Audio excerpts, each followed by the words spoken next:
Imagina por un momento una escena que tuvo lugar hace más de 2000 años, bajo el sol implacable de Judea, donde el polvo del camino se levantaba tras los pasos de un grupo de hombres que seguían a su maestro. No eran figuras de porcelana ni santos de vitral, eran personas de carne y hueso, con las mismas inseguridades, ambiciones y miedos que cualquiera de nosotros. En medio de esa caminata, comenzó una disputa que nos resulta extrañamente familiar. No discutían sobre teología profunda ni sobre cómo ayudar al prójimo, sino sobre algo mucho más terrenal. ¿Quién de ellos era el más importante? Se preguntaban quién ocuparía el asiento de honor, quién tendría más autoridad y quién estaría más cerca del poder cuando llegara el momento de repartir influencias. En ese instante, aquel maestro llamado Jesús se detuvo y leyó sus corazones con una claridad que debió de resultarles incómoda. Vio la tensión en sus rostros, la rigidez de sus hombros y esa necesidad tan humana de validación externa. Pero en lugar de darles un discurso moralista o citar leyes complejas, hizo algo que rompió todos los esquemas de la época. Llamó a un niño pequeño, lo tomó de la mano y lo colocó justo en el centro de aquel círculo de hombres ambiciosos. Les dijo que si no se daban la vuelta y se hacían como niños, jamás comprenderían lo que significa el reino de los cielos. Para entender la magnitud de este gesto, debemos despojarnos de nuestra visión romántica actual de la infancia. Hoy protegemos y celebramos a los niños, pero en el mundo antiguo un niño era un ser sin derechos, sin voz y sin peso social. Era el símbolo máximo de la dependencia y la falta de importancia. Al poner a un niño en el centro, Jesús no estaba pidiendo que fueran ingenuos o infantiles, sino que estaba realizando una revolución silenciosa contra la lógica del poder. Les estaba diciendo que la verdadera grandeza no se encuentra en subir peldaños, sino en la capacidad de renunciar a la máscara de la importancia personal. Esta enseñanza nos habla de una transformación interna radical que el texto original en griego define con la palabra metanoia, que a menudo traducimos como arrepentimiento, pero que en realidad significa un cambio de dirección o un giro total de la mente. Es como si nos dijeran que estamos corriendo en la dirección equivocada, buscando la plenitud en la acumulación de logros y en la defensa constante de nuestra imagen pública, cuando la vida real fluye en el sentido opuesto. Podemos ver esto reflejado en la historia de un hombre moderno, llamémoslo Marcos, que ha pasado toda su vida construyendo una fortaleza de éxito. Marcos tiene un currículum impecable, una casa elegante y una presencia digital que despierta envidia. Sin embargo, al final del día, cuando el silencio inunda su habitación, siente un vacío que ninguna cifra en su cuenta bancaria puede llenar. Siente que ha perdido algo esencial por el camino, una especie de frescura que recordaba haber tenido hace décadas. Un domingo por la tarde, mientras observa a su hijo pequeño jugar con un trozo de madera en el jardín, Marcos comprende el abismo que los separa. El niño no está intentando impresionar a nadie, no está calculando cómo su juego afectará su estatus social, ni está preocupado por parecer inteligente. Está simplemente allí, plenamente presente, en comunión total con ese trozo de madera y el sol de la tarde. En ese momento, Marcos se da cuenta de que él ha olvidado cómo estar presente. Su vida se ha convertido en una serie de maniobras defensivas y ataques estratégicos para mantener su posición. Ha construido una armadura tan pesada que ya no puede sentir la brisa en la piel. El secreto del niño del que hablaba aquel maestro es precisamente esa falta de armadura. Un niño no tiene que proteger una reputación porque todavía no ha construido una. No está dividido internamente entre lo que siente y lo que debe mostrar. Si tiene miedo, llora. Si tiene alegría, ríe con cada fibra de su ser. Nosotros, los adultos, nos convertimos en maestros de la fragmentación. Decimos una cosa mientras pensamos otra y ocultamos lo que realmente sentimos bajo capas de cinismo o cortesía fingida. Esta desconexión interna es la que genera la ansiedad que define nuestra era. Vivimos en un estado de alerta permanente, defendiendo nuestra importancia frente a un mundo que nos pide ser siempre más productivos y más perfectos. Pero la invitación a ser como niños es una invitación a la integridad, a cerrar esa brecha entre nuestro interior y nuestro exterior. No se trata de volver a los pañales, sino de recuperar la valentía de ser vulnerables. Ser como un niño significa tener la audacia de decir, no sé, en un mundo que premia a los que fingen tener todas las respuestas. Significa mirar el mundo con asombro en lugar de juzgarlo constantemente para sentirnos superiores. Significa confiar en que la vida nos sostiene, de la misma manera que un niño confía en los brazos de sus padres sin necesidad de entender las leyes de la gravedad. El concepto del reino de los cielos en este contexto deja de ser un lugar lejano en las nubes para convertirse en una dimensión de la conciencia que está disponible aquí y ahora.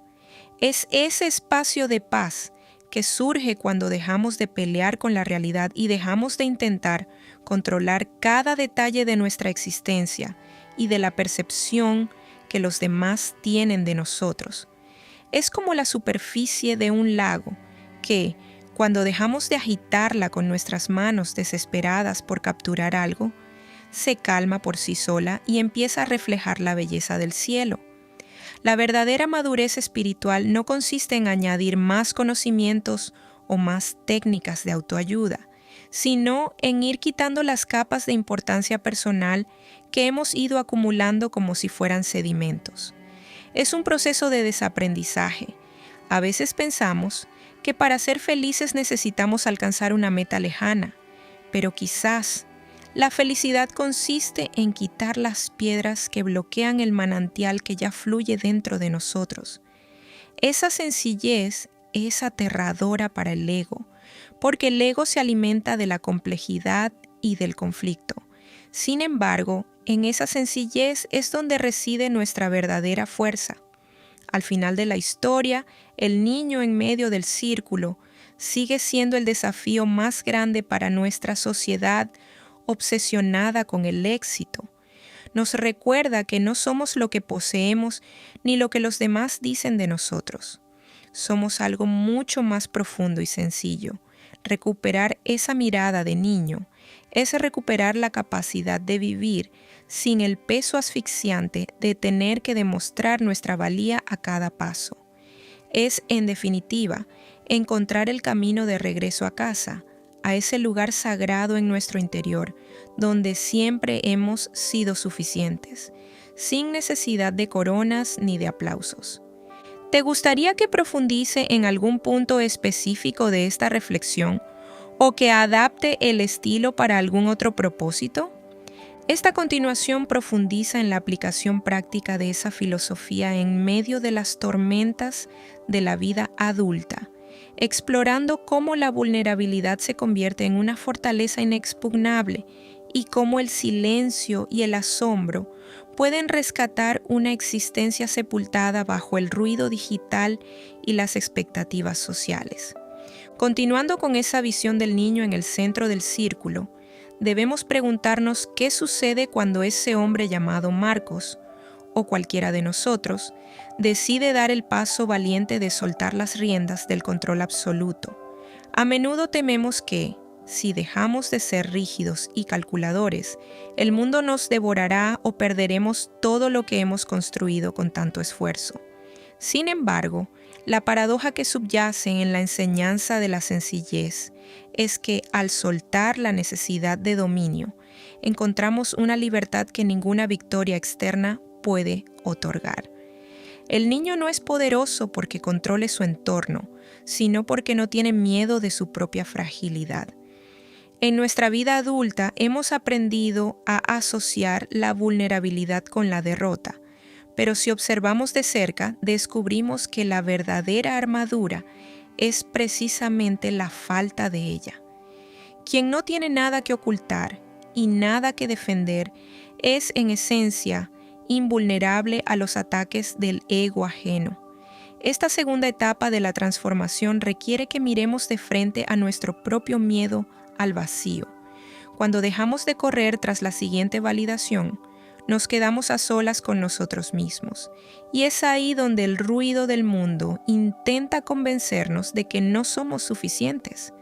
Pero es precisamente en ese silencio donde el niño interior, ese núcleo de autenticidad que nunca murió pero que fue silenciado, comienza a hablar de nuevo. Ese lenguaje no se compone de palabras de éxito o fracaso, sino de una presencia pura que se deleita en el simple hecho de existir. En el tejido de nuestra vida cotidiana, esta infancia espiritual se manifiesta en la recuperación de la capacidad de asombro. Hemos sido entrenados para ser cínicos, para creer que ya lo hemos visto todo y que nada puede sorprendernos. El cinismo es la máscara que el adulto usa para protegerse de la decepción, pero es también la celda que nos impide experimentar la magia de lo cotidiano. Recuperar el asombro significa mirar las relaciones, el trabajo y hasta los desafíos más difíciles con una mirada limpia, despojada de prejuicios. Es permitir que la realidad nos toque sin filtros. Imagine el lector lo que cambiaría en una discusión de pareja o en un conflicto laboral si, en lugar de reaccionar desde la herida y el orgullo, pudiéramos observar la situación con la curiosidad de quien descubre algo nuevo. El niño no juzga el fuego, lo observa, no etiqueta el dolor como un fracaso personal, lo siente y luego lo deja ir. Nosotros, en cambio, rumiamos nuestras heridas durante años, convirtiéndolas en monumentos a nuestra propia amargura. La invitación a volver a ser niños es, por tanto, una invitación a la higiene emocional, a soltar el lastre de los agravios pasados para poder caminar ligeros hacia el presente. No se trata de ignorar las responsabilidades de la vida, sino de llevarlas con una actitud distinta, una que reconoce que, al final del día, todos somos aprendices en una escuela cuya inmensidad no podemos ni empezar a comprender. Esta transformación también tiene un impacto profundo en cómo tratamos a los demás. Cuando dejamos de competir por la grandeza en el círculo, empezamos a ver a los otros no como rivales o como peldaños, sino como compañeros de viaje que están igual de asustados y necesitados de amor que nosotros. La mirada del niño es intrínsecamente igualitaria. Un niño pequeño puede jugar con un príncipe o con un mendigo sin notar la diferencia en su estatus, porque su corazón busca la conexión, no la jerarquía. Si pudiéramos rescatar, aunque fuera una fracción de esa pureza, en nuestras interacciones sociales, las estructuras de poder que hoy nos asfixian empezarían a desmoronarse por falta de alimento. La obsesión por el prestigio es una enfermedad que solo se cura con la medicina de la humildad, una palabra que proviene de humus, tierra. Volver a la tierra, a lo básico, a lo esencial, es lo que nos permite echar raíces profundas. Mientras sigamos viviendo en las nubes de nuestra propia importancia, seremos como árboles sin base, que cualquier viento de crisis puede derribar. Pero el que se hace pequeño, el que se arrodilla ante la belleza de la vida y reconoce su dependencia de algo más grande, ese es el que permanece firme. Finalmente, debemos considerar el papel de la alegría. La alegría del niño no depende de que las circunstancias sean perfectas. Es una alegría que brota de la misma fuente de la vida. Los adultos hemos condicionado nuestra felicidad a una lista interminable de requisitos. Seremos felices cuando tengamos ese ascenso, cuando encontremos a la pareja ideal, cuando el mundo sea como nosotros queremos. El niño, en cambio, encuentra el paraíso en un charco de agua después de la lluvia. Esta capacidad de encontrar lo sagrado en lo profano es la clave para una vida plena. El reino del que hablaba el maestro no es un premio lejano, sino la capacidad de celebrar el banquete de la existencia aquí y ahora, con lo que tenemos sobre la mesa. Es entender que la vida no es un problema que deba ser resuelto, sino un misterio que debe ser vivido. Al cerrar este ciclo de reflexión, podemos imaginar a Marcos regresando a su oficina el lunes por la mañana, pero con una luz distinta en los ojos. Sigue teniendo las mismas tareas y los mismos desafíos, pero el peso ha desaparecido. Ya no tiene que demostrar que es el mejor, porque ha comprendido que ser el mejor es una prisión, mientras que ser uno mismo es la libertad absoluta.